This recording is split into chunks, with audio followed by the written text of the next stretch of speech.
இன்றைக்கான பிரேக்ஃபாஸ்ட் வந்து chapati with potato green peas kurma. வாங்க எப்படி பண்ணுறதுன்னு பார்க்கலாம். க்ரீன் பீஸ் நல்லா ஃப்ரெஷ்ஷாக இருந்தனால நான் எல்லாமே அப்படியே யூஸ் பண்ண போகிறேன். நல்லா வாஷ் பண்ணிக்கோங்க. இந்த பட்டாணியில் வந்து புழு இருக்கும், நம்மளுக்கு தெரியாது, அதுவும் க்ரீன் கலரில் இருக்கணும். ஸோ நல்லா வாஷ் பண்ணி எடுத்துக்கலாம். நான் ஆல்ரெடி பொட்டேட்டோவும் ஆனியனும் கட் பண்ணி வச்சிட்டேன். இப்போ 2 டொமேட்டோ தேவைப்படுது, அதையும் கட் பண்ணி எடுத்துக்கலாம்.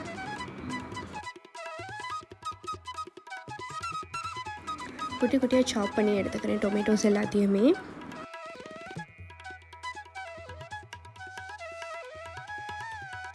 குருமாக்கு ஒரு கோகோனட் பேஸ்ட் தேவைப்படும். ஸோ நான் இப்போயே ஃப்ரிட்ஜிலேருந்து கோகோனட் எடுத்து வச்சுருவேன். ஸோ அப்போ தான் என்னால் எடுக்க முடியும் ஈஸியாக. ஒரு குக்கர் எடுத்து தேவையான அளவு எண்ணெய் விட்டுட்டு தேவையான ஸ்பைஸஸும் இதில் ஆட் பண்ணிக்கிறேன். சோம்பு 1 ஸ்பூன் ஆட் பண்ணிக்கிறேன். சோம்பு நல்லா பொரிஞ்சு வந்தப்பறம் கட் பண்ணி வச்சுருக்க வெங்காயத்தை இது கூட ஆட் பண்ணிக்கலாம்.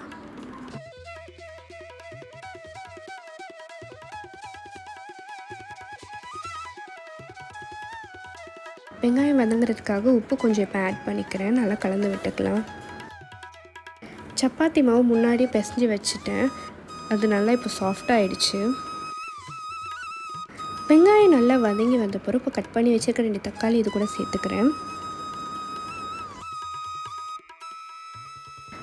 தக்காளி நல்லா வெந்து வந்துடுச்சு. இப்போ நான் வந்து 2 ஸ்பூன் மஞ்சள் பொடி, 2 ஸ்பூன் காரப்பொடி சேர்த்துக்கிறேன். காரப்பொடி வந்து உங்களுக்கு தேவையான அளவு நீங்கள் சேர்த்துக்கலாம். 1.5 ஸ்பூன் குழம்பு மிளகா பொடி இதில் சேர்த்துருக்கேன். 1.5 ஸ்பூன் மல்லிப்பொடி சேர்த்துருக்கேன். இது எல்லாத்தையும் நல்லா சேர்த்து கலந்து விட்டுக்கலாம். மசாலா இருக்க பச்சை வாடை போகட்டும். அதுக்குள்ளே நம்ம தேங்காய் பேஸ்ட் ரெடி பண்ணிக்கலாம். அதுக்கு நான் தேவையான அளவு தேங்காய் எடுத்துக்கிறேன்.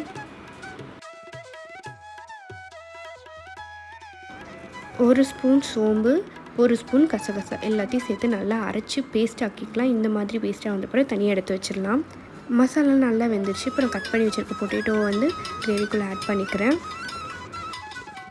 உருளைக்கிழங்கு நல்லா மசாலாவோடு மிக்ஸ் பண்ணி விட்டுடலாம். இப்போது கழுவி வச்சுருக்க பச்சை பட்டாணி இது கூட சேர்த்து இப்போயே ஆட் பண்ணி விட்டுடலாம். ரெண்டையும் நல்லா மிக்ஸ் பண்ணி விட்டுக்கலாம். நம்ம இப்போது நான் இந்த குருமாக்கு தேவையான உப்பு போட்டுக்கிறேன்.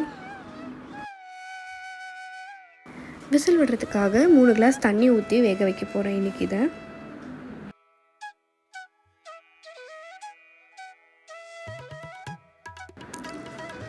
இன்னைக்கு ஒரு 3 விசில் போட்டு எடுத்திங்கன்னா நல்லா வெந்து வந்துடும். நான் இப்போ சைடில் அப்படியே சப்பாத்தியும் போட ஆரம்பிச்சிட்டேன். தேய்ச்சி ஒன்று ஒன்றா போட்டு எடுத்துக்கிறேன். ஒரு டிப், சப்பாத்தி நல்லா சாஃப்டாக வரணுன்னா சப்பாத்தி மாவு நல்லா அடித்து பிசைஞ்சிருங்க கான்டோர் டாப்பில் வச்சு. அதுக்கப்புறம் தேய்ச்சி ஒரு 1 ஹவருக்கு அப்புறம் போட்டு எடுத்திங்கன்னா நல்லா சாஃப்டாக இருக்கும் சப்பாத்தி. நான் மேலாப்பில் நெய் தடவிக்கிறேன் இன்றைக்கி சப்பாத்திக்கு. ஒரு சப்பாத்தியை போட்டு ஹாட் பாக்ஸில் எடுத்து வச்சிடுறேன்.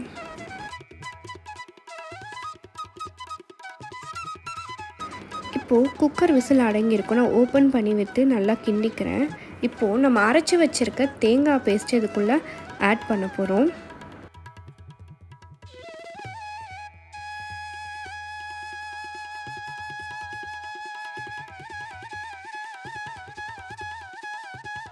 நல்லா கிண்டி விட்டுக்கலாம். பேஸ்ட்டு ஆட் பண்ண போகிறோம். சிம் ஃப்ளேமில் வச்சு ஒரு 5 மினிட்ஸ் குக் பண்ணி எடுத்தால் நம்ம குருமா ரெடி ஆயிரும். இந்த குருமா இட்லி சப்பாத்தி 2த்துக்குமே சூப்பர் காம்பினேஷன். மறக்காமல் இதை ட்ரை பண்ணி பாருங்கள். நல்லா டேஸ்டியாக இருக்கும். இன்றைக்கான பிரேக்ஃபாஸ்ட் ரெடி ஆகிடுச்சு. இன்னொரு வீடியோவில் பார்க்குறேன். பாய்.